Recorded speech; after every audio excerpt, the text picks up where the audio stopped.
Please stand for the Pledge of Allegiance. I pledge allegiance to the flag of the United States of America and to the republic for which it stands, one nation, under God, indivisible, with liberty and justice for all.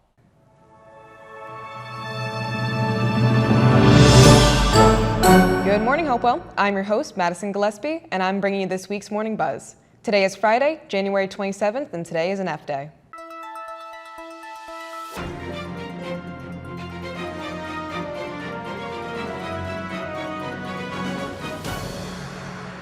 First, Iris is going to tell us a bit about cough and cold etiquette. Stop!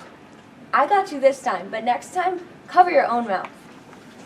Listen, we've got sickness going around at the school, and it starts with you stopping it. So, wear a mask if you feel sick. Actually, don't go to school if you feel sick. Use hand sanitizer and wash your hands.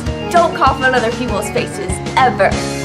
And remember, throw away your tissues, cover your mouth when you're sneezing, wash your hands. Stay safe. Very informative. And what's the opposite of cleanliness? Slashers. Let's send it to Kira for some insight. Hi, I'm Kira, and today I'm going to teach you about slashers.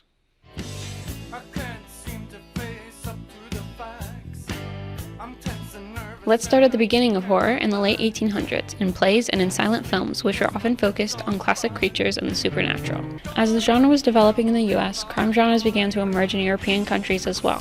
1960 marks the starting point of slasher, with many people considering Psycho as the first, or at least an important precursor.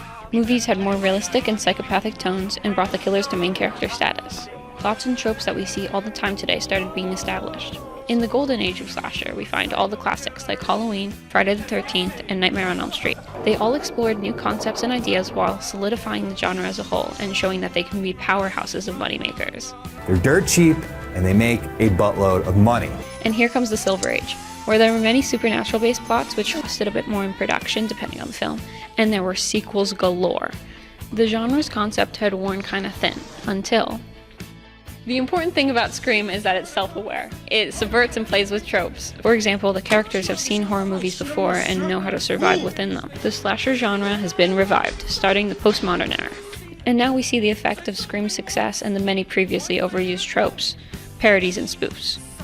And the genre and its influence continues on to recent works, with new fun concepts, blending with other genres, and even within different types of media like TV series. Anyways, the slasher genre is one of my favorites, and I hope you learned something new. Wow, great picks. Now let's hear from Charlie, who put together a feature about anime season. Hi, I'm Charles Hawk, and this is my recap of the fall 2022 anime season. This last anime season was definitely one to remember, being filled with tons of amazing shows. The crowning jewel of this season definitely has to be Chainsaw Man. This show was hyped for almost 2 years, and boy did it deliver. So many people, myself included, called this as being Anime of the Year. I don't think we were wrong. It has some fantastic animation and is an absolute gore fest. We also got the long-awaited revival of Bleach, with the show looking better than ever. Other notable shows this season include Gundam, which from Mercury, Part 2 is Spy Family, Season 3 of Mob Psycho 100, Season 6 of My Hero Academia, and Part 3 of JoJo's Bizarre Adventure Stone Ocean. This season was truly amazing, and I would highly recommend watching through some of it. Now it's time for the movie mystery.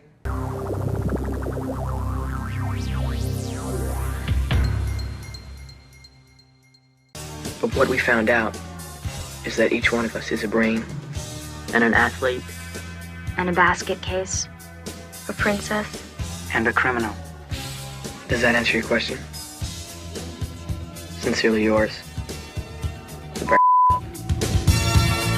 Don't you forget about me. Last week's movie mystery was Zoolander.